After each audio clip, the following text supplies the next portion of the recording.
This video was sponsored by Enhance, NeoWatt, A Better World Planet, Elbilmek, Kempower and Bilkomponenter. Yo, what's up? Today I will talk about electricity and NeoWatt.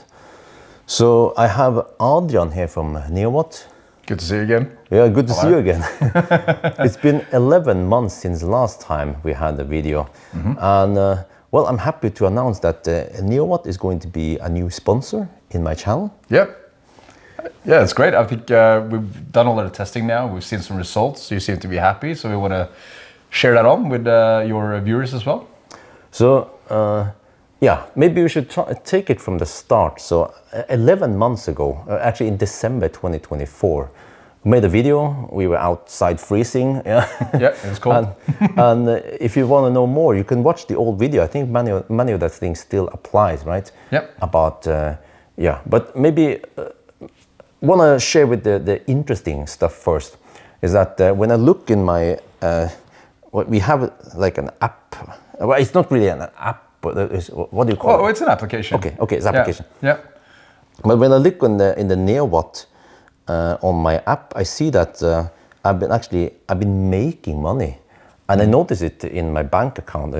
Like money suddenly from NeoWatt just came in there. Yes. So for the past 11 months, I've been generating almost 1,500 NOK. Yeah, around 140 euro-ish. Around 10 euros per month. Yeah, I mean, maybe sometime in the future we'll get to that sort of level, but certainly now we're at a place where we are able to take some of your loads, electrical loads, and offer them as an available resource essentially to the grid company. And for that, you get like a availability income. And if the grid company needs you to shut something down, they'll pay you for an activation. Essentially, this is like a fire station. So, you need to build a fire station in advance. You pay the fire station to be there, and when there's a fire, you get paid to essentially go to a site and put the fire out. And that's essentially what we're doing here in the energy context. Yeah, because I would say that maybe this is a good thing, because ever since you set it up 11 months ago, I basically haven't touched the app. I just kept it running. Yeah. I think that's good, that I don't have to do anything as a customer. Yeah. But also, I didn't really notice anything. Like, I didn't feel like the car was stopping charging or anything like that. Yes, I think the whole point of what we're trying to achieve is essentially making it super seamless, more like a set and forget type application where, yeah, you help us configure it. You add your EV charging box. You might add your hot water system. In your case, you have these, heat pumps and you have pool heating and there's ventilation and so on. As soon as we've had all these different loads configured, we just try to manage them in a very seamless and sort of dynamic way, ensuring that we maintain life quality, nobody gets divorced to kick out of the house, and money flows back into your pocket as an energy and utility customer. Yeah, and also the way it has been configured is that we had the 3 easy boxes connected, and they're 11 kilowatt each. So what you mentioned it, the whole standby or whatever, but how did I make money? Was it because of the standby or was it activation, or do you know? Yeah, so important to note, you can both save and make money. So like one thing is obviously if you have multiple types of loads like your EV chargers, they're pretty significant loads, 11 kilowatt each, then obviously we'll help you sort of dynamically manage that so you don't have to exceed any grid tariffs that are punitive or too expensive. And we'll also try to help you find the cheaper energy price. Obviously in Norway now we have a synthetic ceiling, so the fixed price doesn't really matter anymore, but we do try to work with the variable grid tariffs as well. But as long as you have them configured, we work to sort of help you save money on the one side. Then knowing that capacity, and with our sort of AI model, we can sort of predict how much capacity can the grid rely upon if they need to shut something down. If there's maintenance work or if there's like too many loads happening at once, they want to just reduce your capacity or reduce your consumption. And with that, they're willing to offer you sort of like an insurance policy. So like you get insurance payments essentially to make yourself available to the grid, and you get paid an activation fee if they have to take you offline or shut down or reduce your consumption for a little while. Okay, okay. I might have a rare case here, but I've been using Tibber the same time as I use NeoWatt. Yes. Do they work together, or how is that?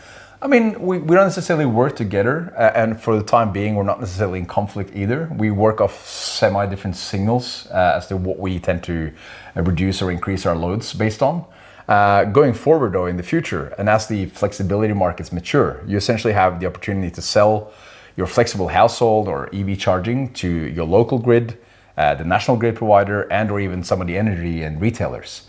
And thus, as you gain more and more of these types of income streams, then ultimately you might come into a position of conflict. And there's some EU regulation coming in that will help sort of navigate this, but essentially in the end, you get the highest yield, the highest payoff if you have a single operator in your house. Okay. Well, I should also mention that I've been getting grid reward, but I think many people also notice this since last year. Well, okay, I have a bit weird grid reward spike because I offered free charging, parking and charging for the airport runs. But at least if you shave off those, if you exclude those, it seems like this year I estimated I have around 400 NOK or like 30 something euros grid reward total. So that's actually way lower than the NeoWatt income. Sure. Yes. So I think at the end of the day, I mean, and I think that solution is great. What we're trying to do is really make it evident to energy customers that there's actually a lot of rewards to be had from being a flexible consumer. And the energy companies can essentially save and make money from having flexible customer relationships, and the grid companies will benefit from a national point of view as to having flexible customers. And that's really what you're seeing in terms of money here. There's perhaps a bigger desire to pay for that flexibility amongst some customers or some operators in the energy system than others. And our premise is that we want to pay the consumer cash, not just discount their invoice. And that sort of helps incentivize more loads coming online, essentially. Well, also the amount I made, right? We have a big house and so on, but we haven't hooked up everything. This is, it was more like I just set up everything and then just let it run. Yeah. But we haven't hooked up the pool yet, or the NIBE house. Exactly. I mean, in this house, I'd say they probably only hooked up, 30-40%. And the interesting thing here as well is that in the EV context, especially as the charging is currently just happening in one direction, there's a lot more energy savings and income to be had from connecting your thermal loads. So if you had a thermal battery, which is, heated floors or hot water systems and stuff, that's actually worth quite a bit. So some of our customers today are getting paid somewhere between, say, 20 and even 30 euros per month just from making their loads available. 40 euros? Yeah, 30 euros. Yeah, 20, 30 euros a month, and there's savings involved as well. And that's sort of at the current level. And then in the future, and hopefully by next year sometime, we'll see a doubling or maybe even quadrupling of that types of number, depending on where you live in Norway or in Europe, essentially. Well, can you estimate then, Adrian, once we hook up, I have to explain for you guys who don't know this house. It's a big house, 280 square meters. And I have this NIBE heat pump that runs for a waterborne system. It's actually also making hot water that we shower and so on. And in summer we run the pool, so that's a heat pump, also 3 kilowatt heat pump. And then we have a little bit of PDC or heating, but not that much. Yeah. But if we hook up as much as possible in the NeoWatt system, what kind of money potential can we get then per year? Yeah, a couple of really important things to mention there. So like one, just say that you have a 3 kilowatt heat pump doesn't mean that you have 3 kilowatts of flexibility. Because most of these loads are essentially designed to perform some sort of, or deliver some sort of outcome. So you need heating or cooling or washing machine or whatever. So what we see on average is that a household that has maybe like 10 kilowatts of manageable or controlled effect result in maybe somewhere between 2 and 4 kilowatts of flexibility when it comes to turning energy consumption down during different seasons, times of day, weekends, weekdays and stuff.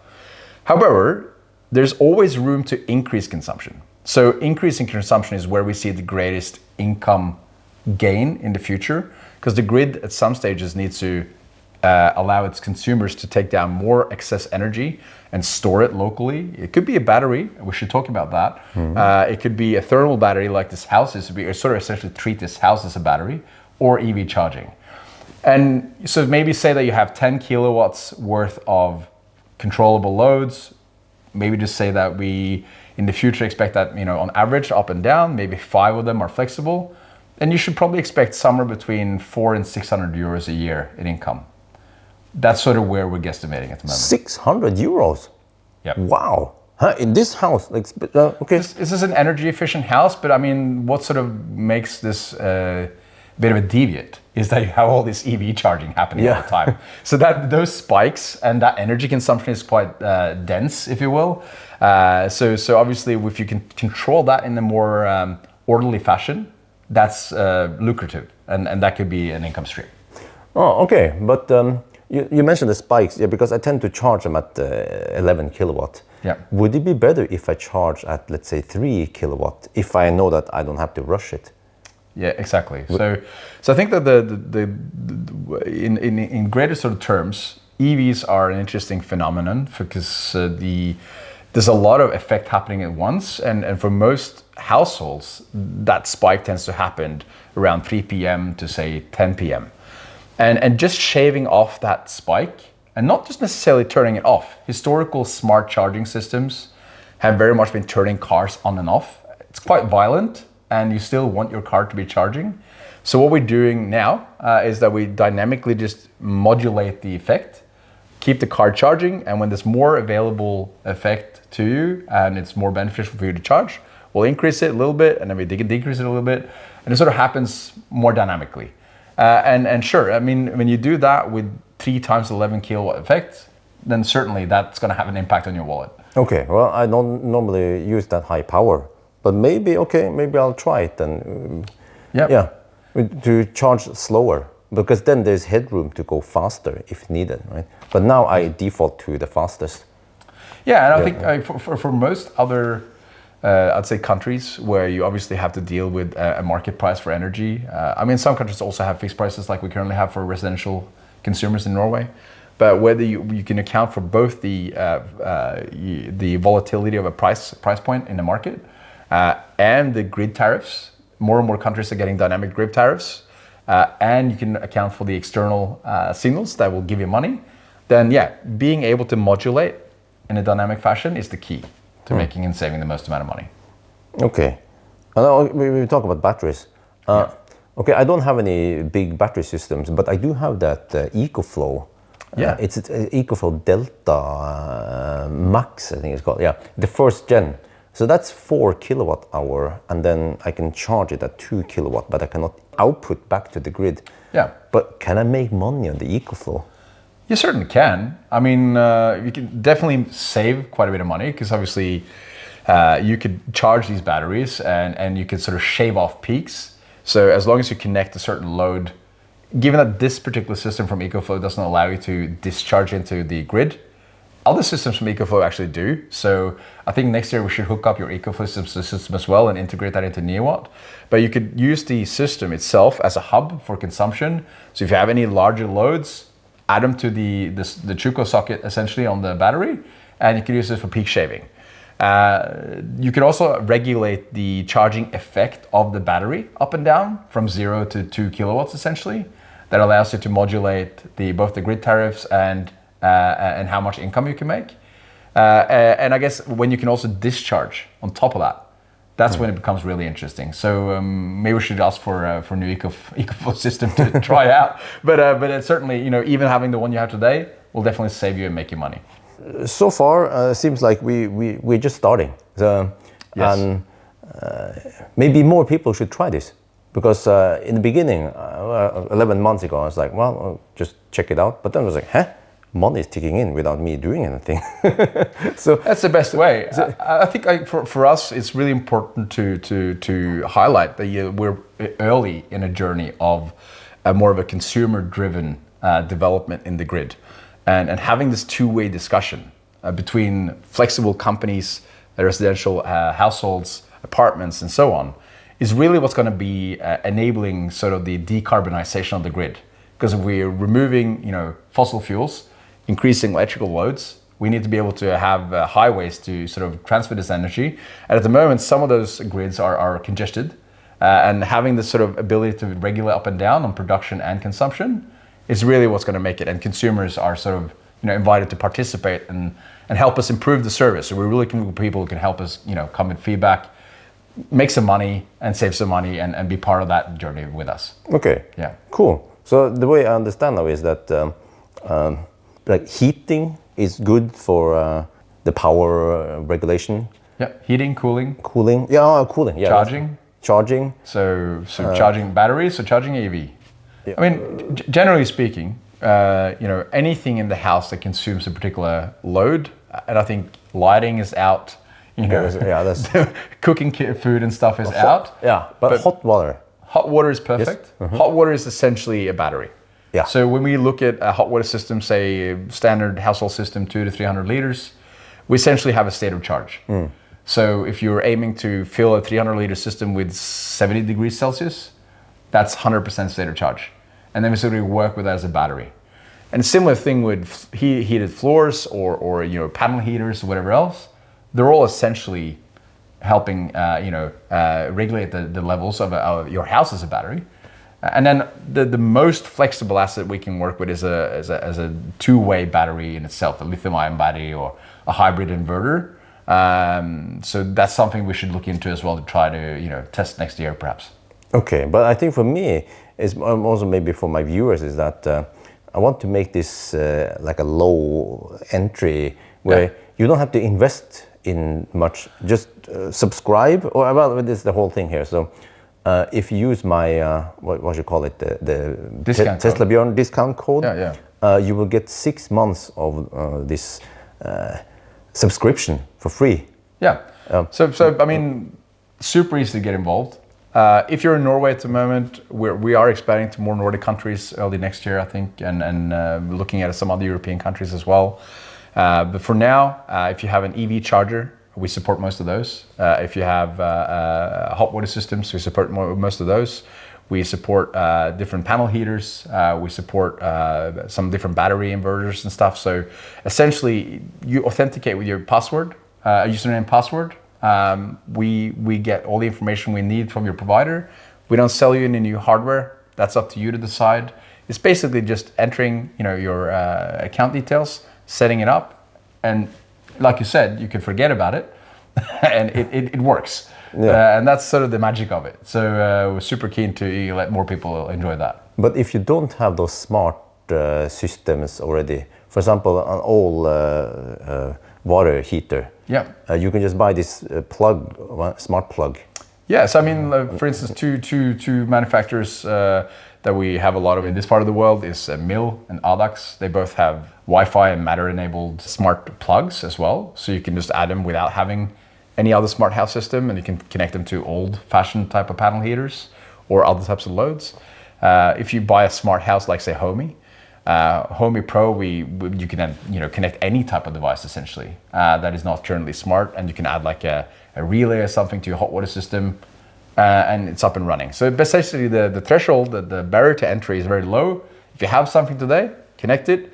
If you can connect a few other things with some small investments, that's fine as well. Or if you want to do like a whole revamp, that's another opportunity. The more loads you have, the more income potential you have, essentially.